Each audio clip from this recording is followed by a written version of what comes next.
열왕기상 20장을 보겠습니다. 열왕기상 20장. 열왕기상 20장에 보면요. 아람과의 전쟁 이야기로 시작이 되는데요.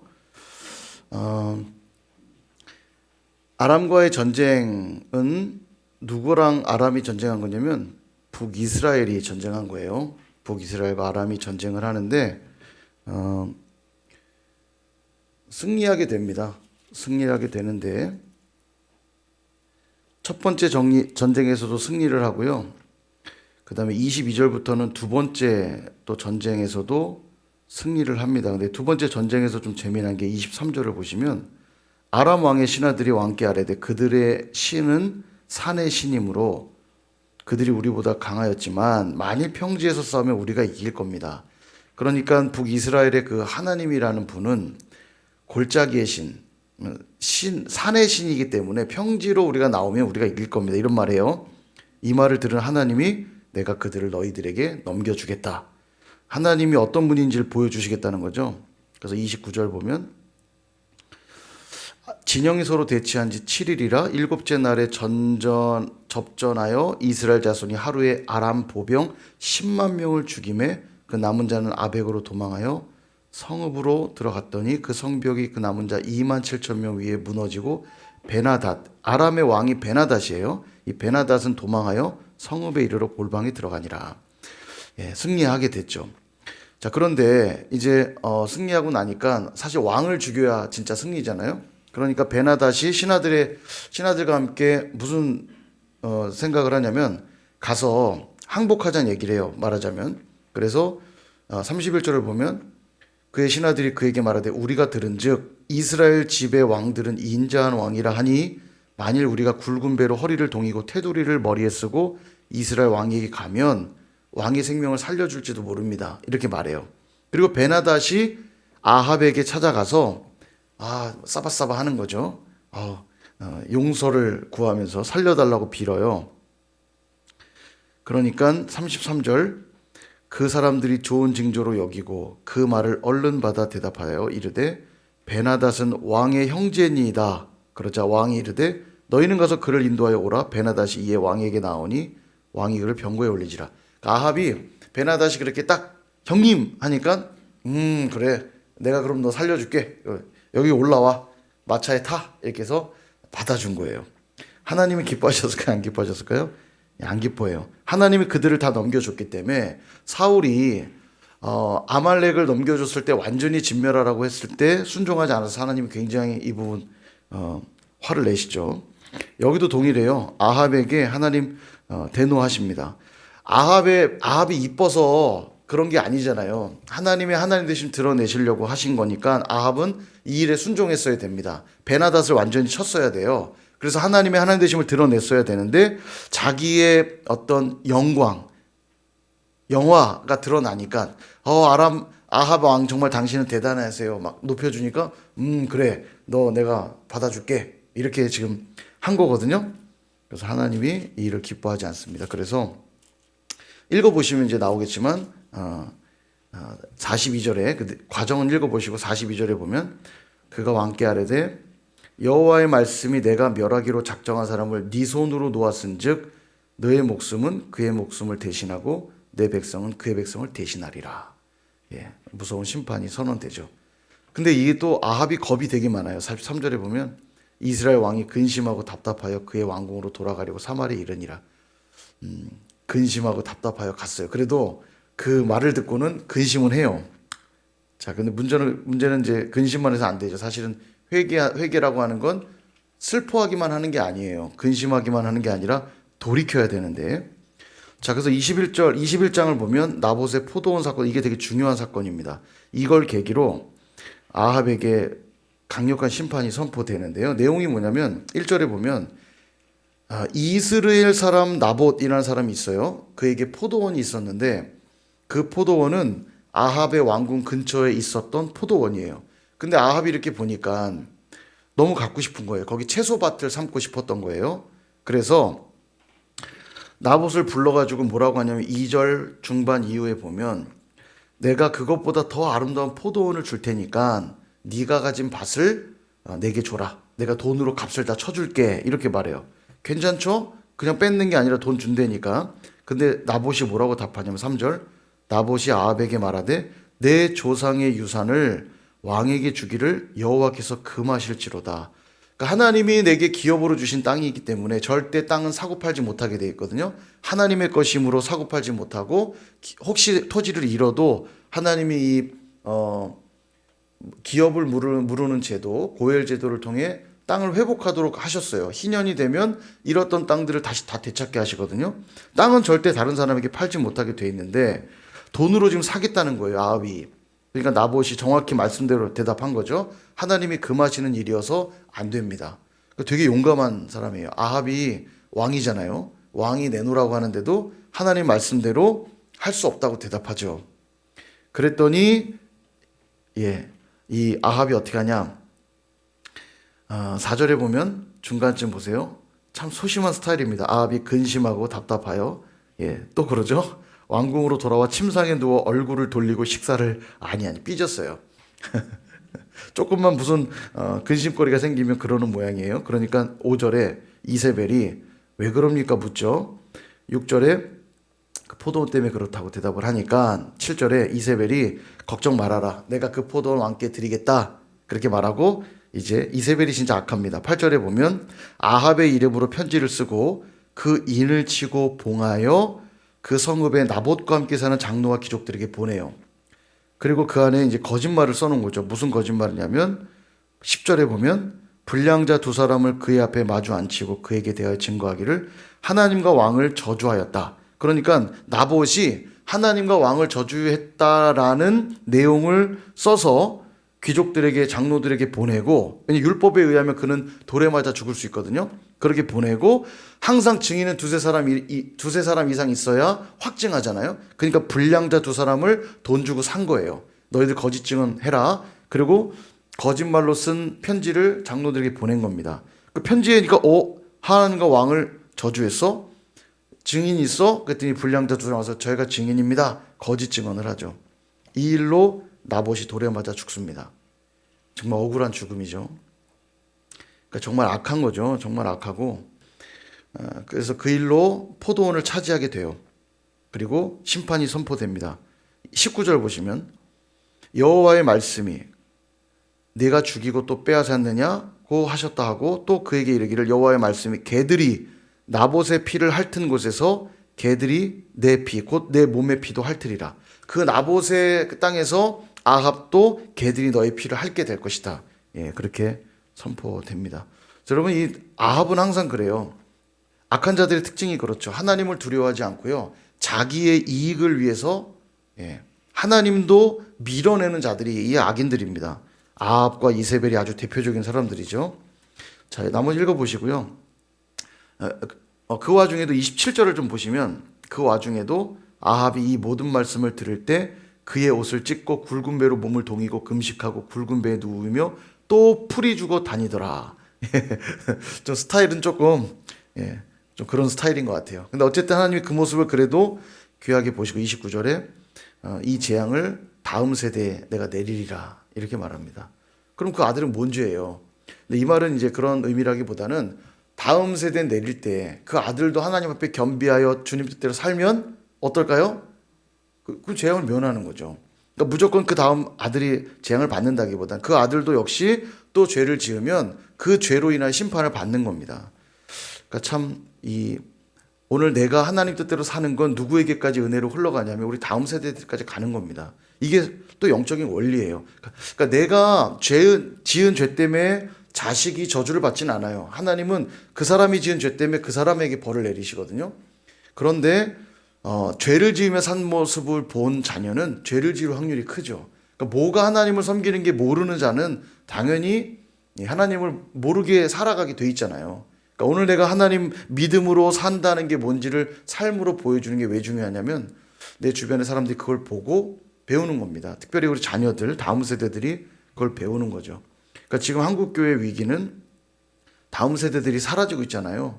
뭐 출산율의 줄어듦도 있지만 우리 앞선 세대들이 믿음으로 잘 살지 못한 측면들이 분명히 있어요. 그러니까 교회를 향해 비난하고 교회를 개독교라 말하며 이따가 살펴볼 건데 엘리사 이야기 때 볼 건데 엘리사를 저주하는 아이들이 나오거든요. 그 아이들 대략 한 10대 아이들로 보이는데 대머리여 올라가라 대머리 올라가라 이렇게 막 놀려요. 엘리사가 대머리였던 것으로 보입니다. 일부러 머리를 밀면 죄가 되거든요. 율법에 의하면 일부러 대머리를 하면 안 돼요.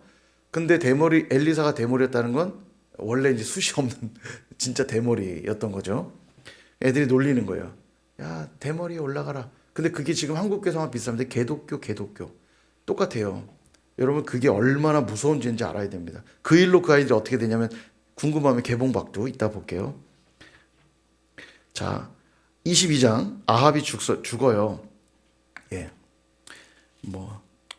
이 얘기는 저번에 설교 때 한번 했는데 아합과 그의 사돈 여호사밧이라고 했죠. 여호사밧과 아합이 아람을 치기로 하는데 그때 여호사밧에게는 왕복을 입고 나가라고 하고 자기는 일반 군복으로 갈아입었죠. 갈아입고 나가서 왕만 공격할 거를 정보를 구했는지 아합은 일반 군사의 옷을 입고 나가죠. 근데 우연히 쏜 화살이 갑옷 솔기에 맞아서 아합이 중병을 얻게 됩니다. 피를 질질 흘리는데 전쟁이 너무 거칠어서 대피하지 못하고 그 전쟁통에 못 나와요. 그리고 계속 피를 흘려서 이제 거의 죽을 지경이 됐는데 결국 어디로 오냐면 37절을 보시면 왕이 이미 죽음에 그의 시체를 메어 사마리아에 이르러 왕을 사마리아에 장사하니라. 결국 사마리아까지 오긴 왔는데 이미 과다출혈로 죽어요. 그리고 그를 사마리아 못에서 38절 그 병거를 사마리아 못에서 씻음에 개들이 그의 피를 핥았으니 하나님의 말씀대로 되었더라. 아까 우리가 예언의 말씀 봤죠. 나봇의 피를 핥았던 그 개들이 너의 피를 핥게 될 것이다. 정확히 말씀대로 그가 죽게 되죠. 그리고 이제 41절 보시면 이스라엘의 아합 왕 제4년에 아사의 아들 여호사밧이 유다의 왕이 되니까 역사의 흐름이 시간 따라 지금 가긴 가는데 북이스라엘 왔다가 남유다 갔다가 북이스라엘 갔다가 남유다 왔다 이렇게 왔다 갔다 하는 거예요. 그러니까 지금은 남유다의 이야기가 잠깐 들어오는데 여호사밧이 왕이 됐다 이렇게 얘기가 시작돼요. 자 읽어보시고요. 열왕기 하 넘어갈게요. 열왕기가 좀 쭉쭉 가겠습니다. 오늘 10장까지 볼 건데 쭉쭉 갈게요. 왜냐하면 이제 주로 열왕기하 10장까지의 내용은 왕의 이야기라기보다는 선지자의 이야기들이 주로 나오거든요. 먼저 1장 1절을 보면 아합이 죽은 후에 모압이 배반하였더라. 아합이 있는 동안 나름대로 강력했어요. 군사력이나 경제력이. 그래서 주변 나라들 속국으로 많이 만들었는데 아합이 죽자 세력이 약해진 거죠. 모압이 배반을 해요. 그리고 아합의 아들이 아하시아입니다. 남유다에도 아하시아 있잖아요. 똑같아요. 이름이. 헷갈리시면 안 되는데 아합의 아들 아하시아가 병이 들어요. 그런데 누구에게 이 병의 문제를 묻냐면 2절에 보면 바알세불에게 물어봐요. 바알세불에게. 그리고 이것이 또 하나님 앞에 괘씸죄가 되죠. 그래서 결국 아하시아도 죽어요. 나중에 보시고 2장, 이제 2장이 중요하죠. 드디어 엘리야가 승천하는 내용이 여기 나옵니다. 엘리야가 이제 하나님의 특별한 은혜로 승천하게 되는데요. 이때 그의 제자였던 엘리사가 엘리야 뒤를 쫓아요. 그리고 그를 따라다니고 9절에 보시면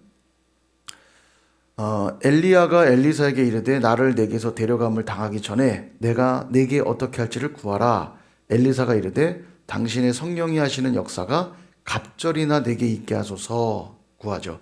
그래서 예전에 갑절의 영감이라고 개역 한글판에 예전에 나왔는데 갑절의 영감을 구합니다. 성령의 역사가 내게 갑절이나 있게 하소서. 그렇게 하고 11절에 불수레와 불말들이 두 사람을 갈라놓고 엘리야는 불말 타고 올라가나요? 회오리 바람으로 올라갑니다. 옛날에 그 재미나게 퀴즈 같은 거 많이 나왔는데 회오리 바람으로 올라가요. 중요한 문제는 아니고요. 회오리 바람으로 올라갑니다. 성경에 죽음을 보지 않고 올라간 두 사람 있죠? 누구랑 누구죠? 먼저 지금 보시는 엘리야가 있고요. 또 한 사람은 에녹이죠. 에녹과 엘리야는 죽음을 보지 않고 승천하는데요. 나중에 엘리야가 다시 이 땅에 오죠. 누구죠? 세례 요한이 엘리야의 심정으로 성경에 예언된 대로 옵니다. 자, 아무튼 그건 나중에 또 보고요. 그렇게 해서 엘리사가 엘리야의 뒤를 잇게 되는데요. 정말 강력한 역사가 시작됩니다. 14절 보면 그가 엘리야의 몸에서 떨어진 겉옷을 딱 줍고는 엘리야의 하나님 여호와는 어디 계십니까? 그러고 물을 딱 치니까 물이 막 갈라집니다. 정말 능력이 나타나기 시작하죠. 이게 엘리사가 보여준 첫 번째 이적이고요. 요단강을 가른 것. 자, 그 다음에 20절을 보시면 두 번째 기적. 엘리사가요, 엘리야보다 기적이 훨씬 많이 나오거든요. 정말로 갑절의 영감을 받은 것 같아요. 20절 보면 토산이 익지 못하고 좋지 않은 물로 인해서 이제 엘리사가 치료를 하는데 새 그릇에 소금을 담아 가져오라 하매 곧 가져오고 21절 물 근원에 가서 그 소금을 던지자 그 물이 이제 열매 맺는 물로 되었다. 이제 그런 기적이에요. 여리고 물 근원을 소금으로 고치죠. 자, 그 다음에 이제 아까 말씀드린 사건이 나옵니다. 23절. 엘리사가 베델로 올라갔더니 작은 아이들이 성읍에서 나와 조롱을 합니다. 이 아이들은 10대 정도의 아이들로 보여요. 근데 조롱을 하는데 뭐라면 대머리여 올라가라, 대머리여 올라가라. 이게 무슨 말이냐면 엘리사가 대머리니까 대머리는 엘리사를 가리키는 건데 민머리 상태인 대머리를 그러니까 엘리사도 아니고 대머리여라고 하는 것 자체 일단 조롱이죠. 조롱이고 조롱하는데 뭘 하라고 조롱하냐면 올라가래요. 너도 엘리야처럼 한번 올라가 보시지 이 말이에요. 대머리야 너도 올라가 봐라. 대머리 올라가 봐라. 이러고 있는 겁니다. 그러니까 당시 시대 분위기가 어땠는지를 느낄 수 있죠. 어린아이들이 이런 말 할 정도면 당시 시대 분위기가 선지자들을 홀대하고 또 신앙이 있는 사람들을 얼마나 학대하고 박대했는가를 느낄 수 있는 대목이에요. 어린아이들이 이렇게 가볍게 조롱을 하잖아요. 어떤 일이 벌어지냐 24절 엘리사가 뒤로 돌이켜 그들을 보고 여호와의 이름으로 저주하며 그 숲풀에서 암곰 둘이 나와서 아이들 중에 42명을 찢었더라. 이렇게 되게 좀 심했다. 아니요.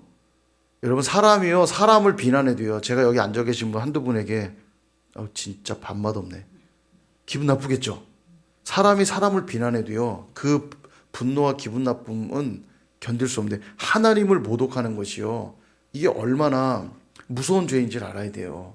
오늘날 사실 그래서 굉장히 두렵습니다. 세상이 교회를 향해서 물론 교회가 잘못한 것들도 있어요. 수정해 가야 될 것도 분명히 있습니다. 그러나 그럼에도 불구하고 무조건 교회를 향해 비판하는 세상의 세력들이 있어요. 진짜 이거 하나님 앞에 큰 죄입니다. 하나님을 모독하고 하나님의 일하심을 가볍게 여기는 것 이게 정말 두려운 일인데요. 그걸 보여주는 사건이에요. 단지 아이들을 죽였다. 어머 너무 잔인해. 그런 인본주의적인 눈으로 성경을 보시면 안 되고요. 우리 하나님을 모독하는 것이 얼마나 큰 죄인지를 알아야 됩니다.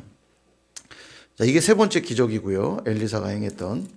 자, 3장에 넘어가면 모압의 반란 사건이 나오는데요.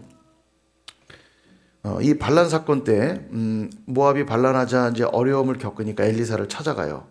14절을 보면 여호사밧, 그러니까 이 북이스라엘의 왕이요 남유다 왕에게 도움을 요청하거든요. 그때 남유다 왕이 여호사밧이에요. 여호사밧 나름 좀 선한 왕이잖아요. 그러니까 이 엘리사에게 찾아가서 도움을 요청하자 엘리사가 여호사밧 왕의 얼굴을 보고 하나님께 구해요. 15절에 보면 내게 검은고 탈 자를 불러오소서. 우리말로 번역되니까 검은고였겠죠. 정확히 악기가 뭔지 몰라도 하여간 악기를 타서 연주를 하게 한 다음에 그 악기 연주 위에 엘리사가 어떤 영감을 받아 하나님 말씀을 전해요. 16절 골짜기의 개천을 많이 봐라. 그리고 하나님의 기적으로 승리하게 되거든요. 그래서 우리가 또 찬양이 참 중요하다는 생각을 제가 해요. 제가 참 좋아하는 말씀 중에 또 하나인데요. 우리가 찬양을 통해서 음악을 가지고 하나님을 찬양하면서 하나님의 특별한 그런 성령의 역사, 그런 영감들을 우리가 또 많이 얻기도 하고요.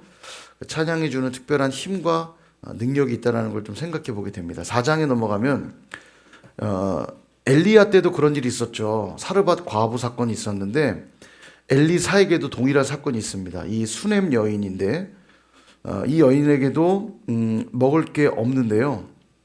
엘리사가 그릇을 다 빌려와라 이렇게 말해요. 그릇을 다 빌려오니까 그 그릇에 기름이 가득 차게 하고 가득 차니까 이제 더 이상 그릇이 없으니까 기름이 멈추거든요. 그리고 그걸 팔아서 생활하라 이런 기적을 또 베풀고요.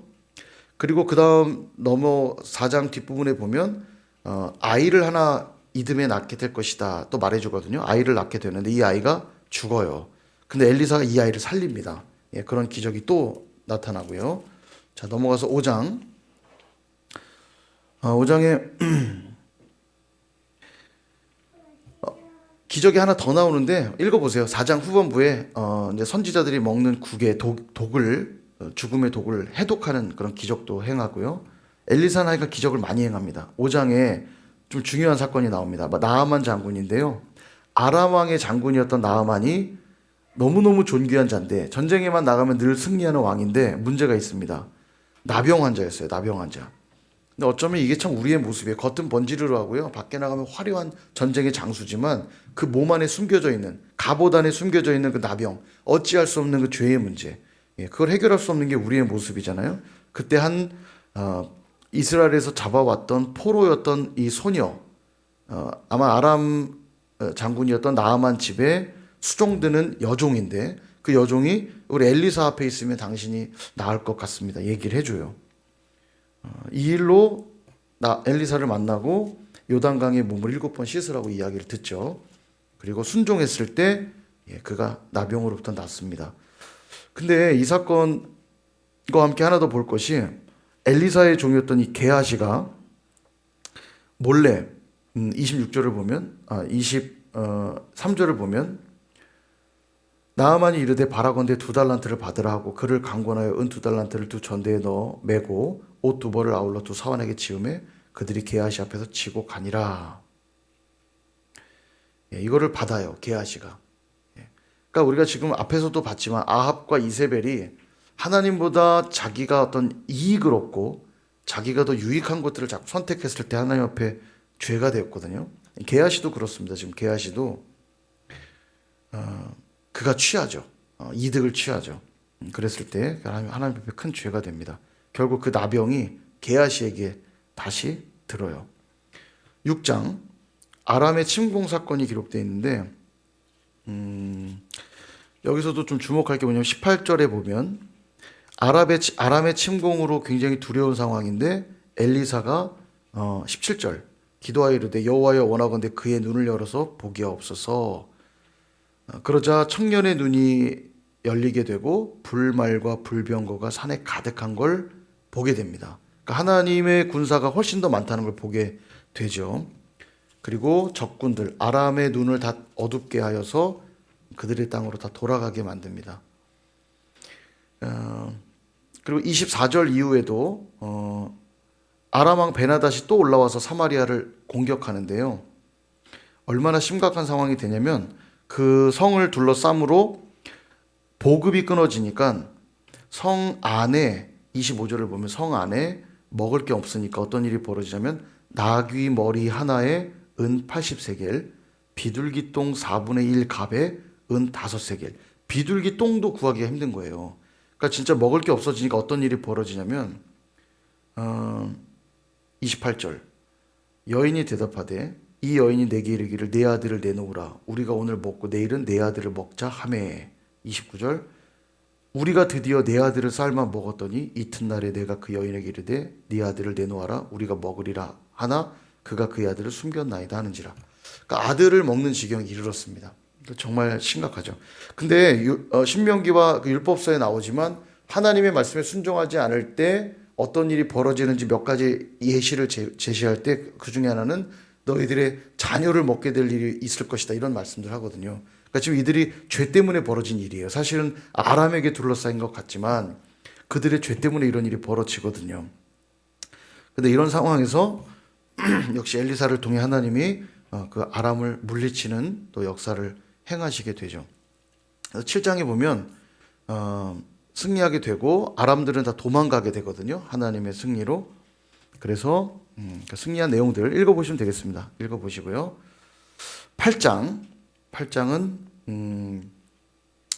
이제 아람의 그 다음 왕 하사엘이라고요. 이 하사엘은 어디에 나왔던 사람이냐면 엘리야가 왜 그 로뎀나무에서 죽기를 청하자 그를 호렙산으로 이끌어 가셔서 그에게 남은 사명이 있음을 말씀해 주잖아요. 바알에게 무릎 꿇지 않은 7천이 있다 얘기도 해주시고, 너에게는 엘리사를 기름 부어 세워야 되고 아람 왕 하사엘을 기름 부어 세워야 된다, 그런 사명들을 주시는데 바로 그 하사엘이에요. 정작 기름 붓는 사역은 엘리야가 하지 않고 엘리사가 하는 거죠.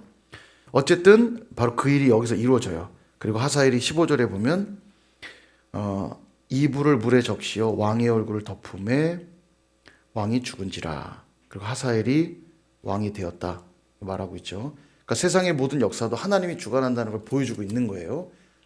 이방 나라의 일들도 다 하나님이 주관하신다는 것. 자, 그 다음에 8장 다음을 보면 16절을 보면 남유다 이야기가 또 나와요. 한번 볼게요. 우리가 남유다는 기억하고 있으니까 한번. 이스라엘의 왕 아합의 아들 요람. 요람은 여호람하고 이름 같은 이름이라고 제가 했죠. 아합의 아들도 요람이 있어요. 그 아들이 요람 때에 여호사밧이 유다의 왕이었을 때 유다의 왕 여호사밧의 아들 여호람이 왕이 돼요. 그러니까 북이스라엘도 여호람이 왕이고 남유다도 여호람이 왕인 거예요. 이해되시죠? 쉽게 말하면 양쪽 다 북이스라엘은 물론 요람이라고 나오지만 여호람 같은 뜻이에요. 여호람 둘 다 여호람이 왕이에요. 자, 그렇게 기억하시면 되는데 18절을 보면 그는 남유다의 여호람이죠. 그가 이스라엘의 왕들의 길을 가서 아합의 집과 같이 하였으니, 그러니까 기본적인 죄를 짓는 모습을 여로보암의 죄를 따라, 이게 이제 기본적인 죄예요. 여로보암은 북이스라엘의 초대 왕이잖아요. 그러니까 여로보암 같이 행했다, 이거는 기본적인 죄인데 이거보다 좀 더 악할 때 나오는 이름이 아합의 집과 같이 행했다 이거예요. 근데 남유다의 왕이었던 여호람이 남유다 왕인데 아합의 집같이 했대요. 왜 그랬을까요? 그의 부인이 자, 이는 18절에 나오죠. 이는 아합의 딸이 그의 아내가 되었음이라.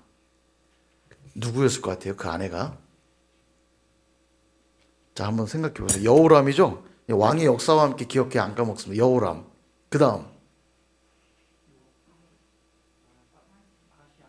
아하시아죠. 여호람의 아들 아하시아. 그 다음 아달랴잖아요. 아달랴. 이 아달랴가 바로 아합의 딸이에요. 그러니까 어떻게 되는 역사냐면 여호람과 아달랴가 부부예요. 여호람이 왜 아합의 길로 행했냐면 이 딸 때문입니다. 아달랴가 나쁜 여자죠. 그래서 여호람이 여자 때문에 뭐 엄청 죄지으면서 산 거예요. 그들 사이에서 태어난 아들이 아하시아입니다. 그래서 여호람에 이어 아하시아가 왕이 되는데, 아하시아는 나중에 북이스라엘의 예후라고 하는 자에 의해 죽어요. 아하시아가 죽거든요. 그러니까 아하시아의 그 다음 아들이 대를 이어야 되는데 그의 엄마였던 아하시아의 엄마였던 아달랴가 왕권을 찬탈합니다. 그래서 아하시아의 아들들, 형제들을 싹 다 죽여요. 싹 다 죽이는 와중에 하나가 숨어서 살게 됐다고 그랬죠. 그게 요아스예요. 요아스가 이제 살게 되고 7살 되던 해에 제사장 여호야다에 의해서 개혁이 일어나게 되고, 아달랴는 그래서 죽이고 이 요아스를 7살의 왕으로 세웁니다. 그래서 아하시아, 아달랴, 요아스 이렇게 오는 거죠. 이 왕의 흐름으로 역사를 이제 생각하면 쉽게 기억이 날 겁니다. 자, 그렇게 하시면 되겠고요. 9장 좀 중요한데요. 예후라고 하는 왕이 나옵니다. 이 예후는 북이스라엘의 왕이에요. 제가 이제 북이스라엘 왕들 몇 명 중요한 사람만 기억하면 된다고 했는데 예후는 좀 중요해요. 북이스라엘에서 가장 긴 왕조를 유지했던 왕인데, 나름 북이스라엘 왕들 중에는 하나님 마음에 그래도 조금 마음에 들었던 왕이에요. 순종을 했기 때문에. 이 예후를 통해 7절을 보시면 너는 내 주 아합의 집을 치라. 내가 나의 종 곧 선지자들의 피와 여호와의 종들의 피를 이세벨에게 갚아주리라. 이 말을 듣고는 철저하게 예후는 아합의 집을 완전히 박살냅니다. 그래서 칭찬을 좀 받긴 받아요. 그래서 또 27절을 보시면 9장 27절을 보시면 유다의 왕 아하시아가 이를 보고 그러니까 북이스라엘의 왕이 여호람이라고 그랬죠. 요람. 그리고 남유다도 여호람이라고 그랬죠.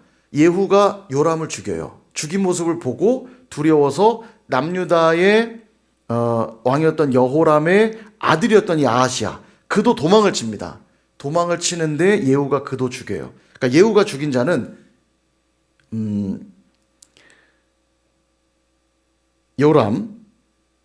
여호람이라는 요람 왕을 죽이고요. 남유다의 아하시아를 죽이고요. 그 다음에 아합의 아들들 70명을 죽이고요. 그 다음에 이 아하시아, 남유다의 아하시아의 형제들인 42명의 형제들까지 죽입니다. 그들도 아마 다 악한 자들이었겠죠. 그러니까 예후가 되게 많이 죽이는데요. 이 일로 이세벨도 죽이고요. 예후가 이세벨도 죽이고,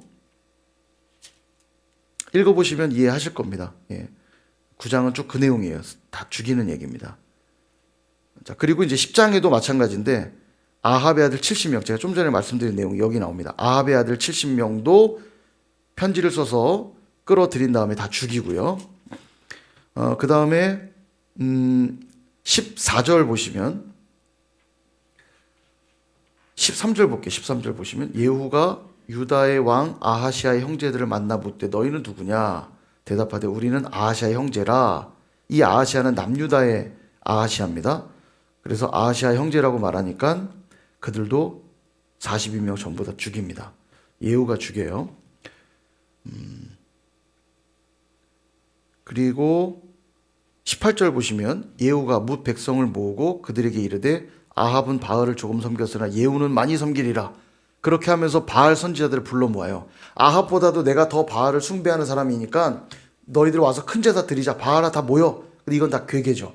바알 선지자를 다 죽이려고 거짓말한 거예요. 그러니까 바알 선지자, 전국의 바알 선지자 다 모인 겁니다. 그리고 그들을 다 가둬서 전부 다 죽여요. 그러니까 좀 대단하게 개혁을 한 거죠. 그래서 30절을 보면 칭찬을 하긴 하세요. 여호와께서 예후에게 이르시되 네가 나보기에 정직한 일을 행하되 잘 행하여 내 마음에 있는 대로 아합 집에 다 행하였은즉 내 자손이 이스라엘 왕위를 이어 4대를 지내리라. 그러니까 예후까지 하면 총 5대를 지내는 거죠.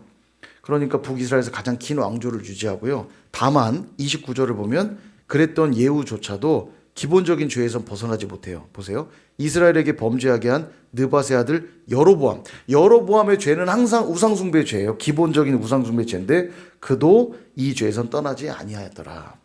그래서 북이스라엘 왕들은 기본적으로 다 악한 왕이었습니다. 그 중에도 조금 선한 왕이 예후 정도인 거죠.